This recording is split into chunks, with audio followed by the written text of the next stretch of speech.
and Gio. BT and Sal. Kevin and Tiki. Keith McPherson, your nighttime host on The Fan. On The Fan. On The Fan. On The Fan.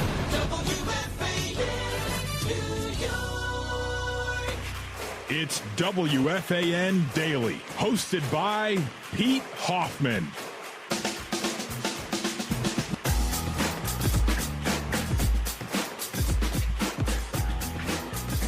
Welcome to another episode of WFAN Daily with your host, Pete Hoffman.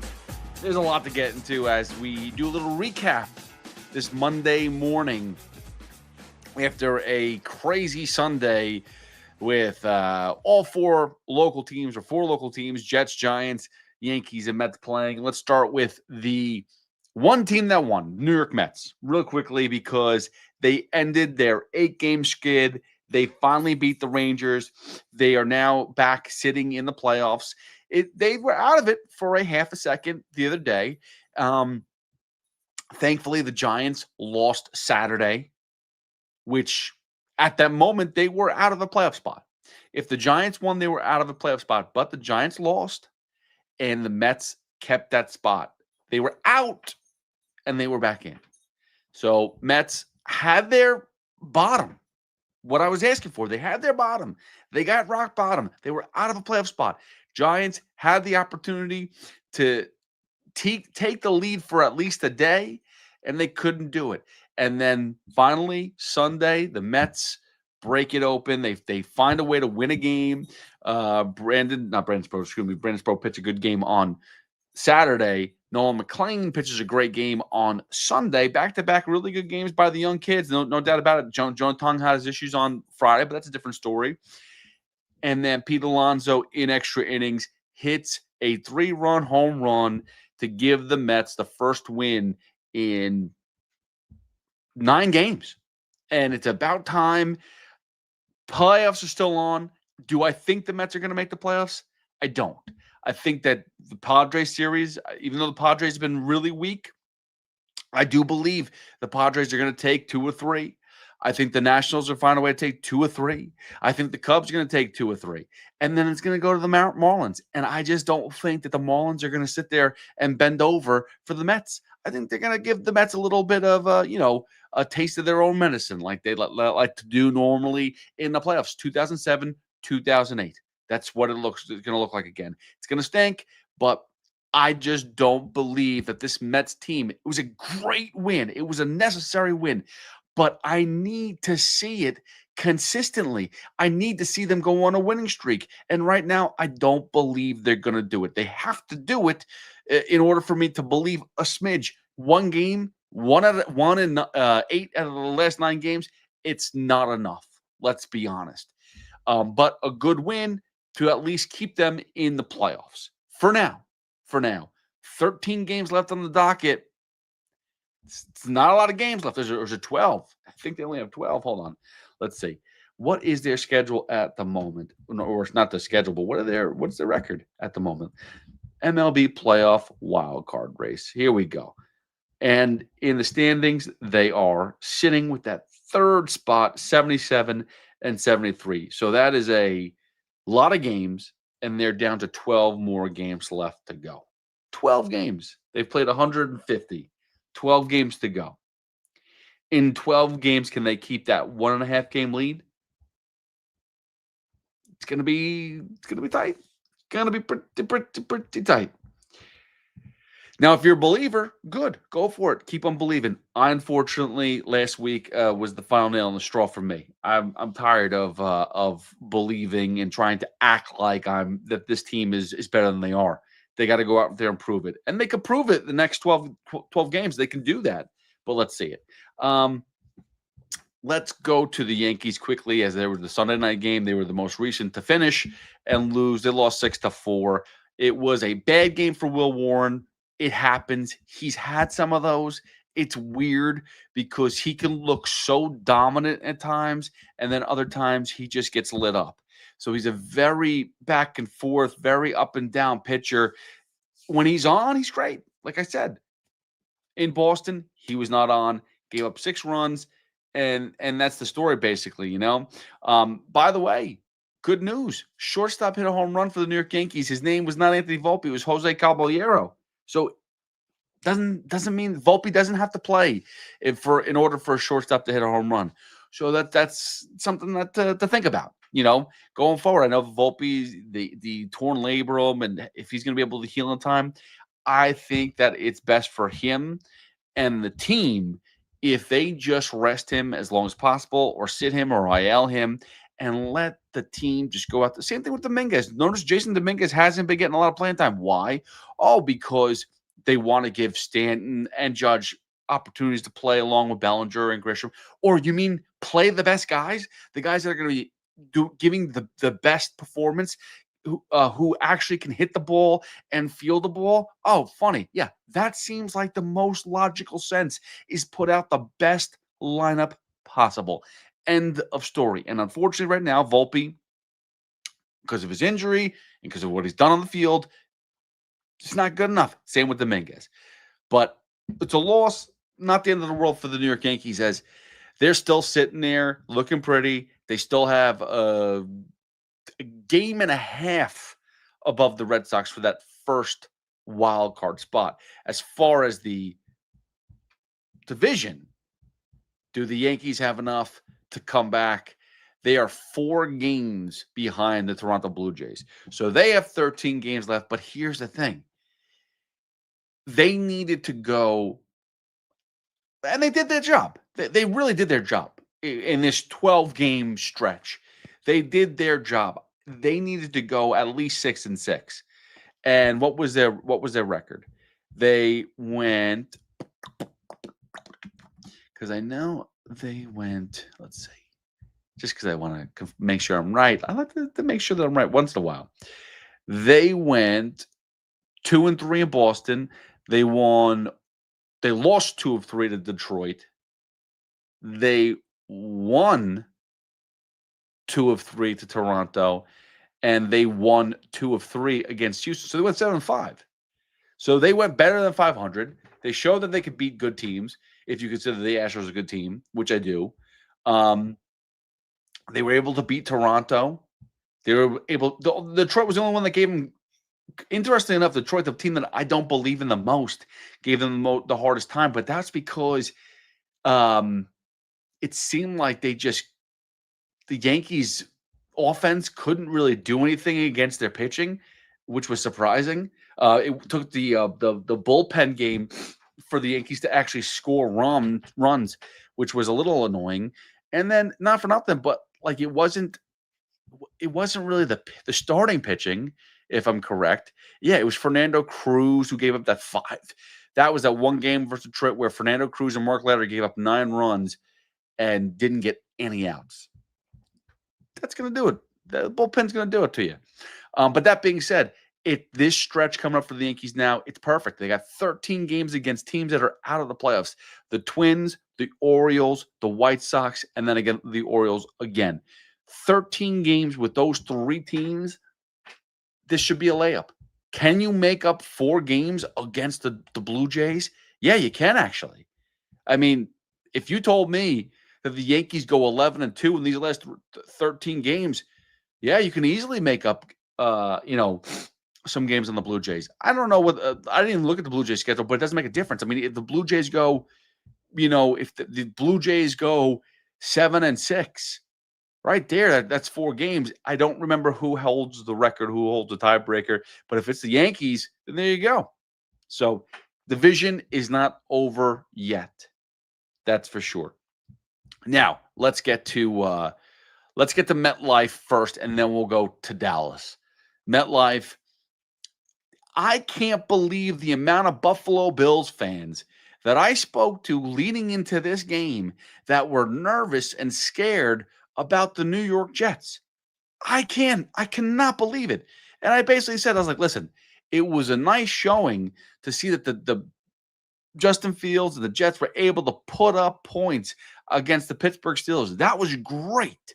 But the Bills have a better defense, and what the Bills offense did against the Baltimore Ravens defense in the last 4 minutes and change of the game on last week, there's no doubt in my mind that you'll be able to rip open this Jets defense. And that's exactly what happened. The game at the end of the day was 30-10. It wasn't even that close. It was 30-3, and they got a garbage touchdown at the end. Now, the bad news, on top of the fact that they got steamrolled by the Buffalo Bills, is that Justin Fields has a concussion. He's in concussion protocol, and we don't know how long it's going to take for him to come back.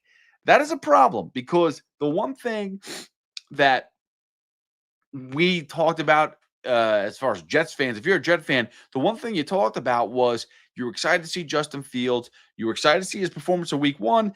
This was a dud. Okay, but let's see how he rebounds. Well, you might not see him now for quite some time. It's Tyrod Taylor time.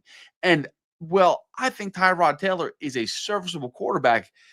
The upside of Justin Fields is still so unknown that you wanted to see what he could do, and you thought that there was going to be some connection with him and Wilson and Hall and all these guys, and now it's going to be Tyrod Taylor. And we've seen Tyrod Taylor. He's a serviceable quarterback. He's not going to win you many games. Now, I don't know if the Jets were going to win many games this year anyway, but with Tyrod Taylor, he's legitimately not going to win you games. In Buffalo, a few years ago with the Giants, they went up there and Tyrod Taylor went in because Daniel Jones was hurt, and he played a game where he finished the first half and the second half in the Bills' end zone, in the red zone. He was there. They were there. They finished both of those drives on the red zone and came out with a total of 0 points. That's not good. Okay. That's not going to fly. And it was a close game. They had a chance to win the game, and they still came up with 0 points in the red zone. And that's how they ended the first half. And that's how they ended the second half. 0 points. So there is concern that the Jets and Tyrod Taylor, if he's going to be the quarterback for a while, they're not going to be offensively in many games, which in Sunday's game against the Bills, they weren't in this game anyway. But now with Tyrod Taylor, you already know it's not going to be. You're not going to be able to have a back and forth with an explosive offense, depending on who you're facing. You're going to have to rely on your defense to keep you in games, and hopefully the kicking game is good enough. And maybe, again, it's going to be a heavy run game, but now you know that the long throw, the deep throw may or may not be there. And again, once in a while, a couple years ago, last time he really played on the regular, he found Jalen Hyatt a couple times. He was able to find Slayton a couple times deep, but it was few and far between for Tyrod Taylor. So it's gonna be a tough go of it if he's gonna be at the quarterback at the helm for quite some time for the Jets. But again, we'll find out more from Justin Fields. So that's a little disappointing coming out of week 2 for the Jets. Now, as far as the New York Giants, they were in a back and forth with the Dallas Cowboys. The first quarter, let me just say this, and the fact that they controlled the ball for about 9.5 minutes in that first quarter and came out with only 3 points is a little embarrassing. And it's because of the penalties. There was just too many penalties. You could name so many people. It wasn't just one person. It was everybody who was making penalties. At the end of the day, they put up 160 yards worth of penalties, on the day. That's not, you can't do that. There needs to be accountability. Same thing with the Jets too. I know Michael Clemens had a bad penalty. We'll see what the accountability level is with the Jets now. I know they got rid of Gibson, but are they really going to be starting to hold people to the fire with accountability? Let's see. Is Clemens gone? Who else is going to be gone? Like I said, Quincy Williams last week had a bad penalty. Out of bounds hit, late hit, out of bounds. He's still on the team, and I understand. Oh, he's better. He's good. Okay, yeah, but then don't yell, oh, well, we have to hold people accountable. If you're going to start to clip people as they make stupid plays, well, then you're not going to have anybody on this roster, which may be Aaron Glenn wants to do. He wants to just trim the fat and find his own people, find his own personnel, which is fine. As far as the Giants go, I mean, Brian Daboll, if that's what they're going to do, if they're going to think about that, I mean, they have a few names that they could clip off the bat because it was just a bad day for the offensive linemen, for just everybody. It felt like there was just too many penalties the entire game. There was no flow. And then you'd had some really big plays that for the first time in a long time, the quarterback looked outrageous. Russell Wilson put up amazing numbers. So for all the people that were like, oh, Jackson Dart's got to start. It's got to be start Dart, whatever it is. No, you don't. And there's the reason why. And Dart was in there for 3 plays, and he got, he got some jitters out. But then he didn't, though. He had 2 handoffs and a run up the middle. It was basically his option of what to do, the RPO, and he slipped. So he still has jitters, It is what it is. And that's fine. Scatterboo almost got a touchdown on the one handoff, just missed it by a yard. But regardless, he's still young, and we don't really know how he's going to perform just yet. But if you want any semblance of excitement, Russell Wilson's still your guy. I know that week 1 was not pretty, and there was a lot of things, a lot of issues. A lot of it was drop passes. Penalties, defenses not stopping, on huge plays, giving up huge chunk yards to let Commanders continue to drive. This game in particular, Dallas did not touch the ball really the whole first quarter. It was all Giants, and they were able to control the tempo. And then at some point in time, they just said, shoot it, screw it. It's a gunfight. And it was a shootout, and it was unbelievable. And unfortunately, the biggest hurdle that the Giants had today was they were going up against a kicker who could hit a kick at 64 yards. I mean, that's really what it comes down to. There's no other kicker that could do what Aubrey can do for the Dallas Cowboys, and that's what screwed the Giants more than anything else. Yes, they got screwed with the fact that they couldn't score a touchdown in the first quarter because there were so many freaking penalties. Maybe that last interception by Russell Wilson was a little bit a little bit errant of a throw. Like he shouldn't have thrown that. But that being said, though, Aubrey having a leg of a freaking stallion is just, it's unstoppable. Kicking a 64-yard field goal. Not many guys could do that on the regular, and he does. He does it. It's a cheat code right now. You need to find a kicker who could do that. End of story. So it was a rough loss. It wasn't a bad loss. They looked really good. They should have won the game. Malik Neighbors made some crazy catches. Wan'Dale Robinson had himself a day. Theo Johnson made some big plays. Cam Scatterboo looked good. Tyrone Tracy broke a couple plays. Honestly, Darius Slayton had a huge play downfield. It felt like the offense was really clicking. And just spreading the ball. And Russell Wilson put up the most yards ever in his career. He had a career day. So he's not done. Unfortunately, the defense didn't really do their job because the defense needed to stop the Cowboys too, and they really didn't do it. And that's another problem. But we'll get that on the next episode. Giants and Jets are 0-2. So they're starting off 0-4. This is what we expected, but still disappointing because you'd like to have a win sooner than later. And next week, with the Jets not having Justin Fields, if that's the case, and the Giants welcoming in an 0-2 Kansas City Chiefs, it might be 0-3 for both of these teams. Let's be serious. And by the time those two play their next game, the Mets might not be in the playoffs anymore. We'll find out. The Yankees may finally take over the division.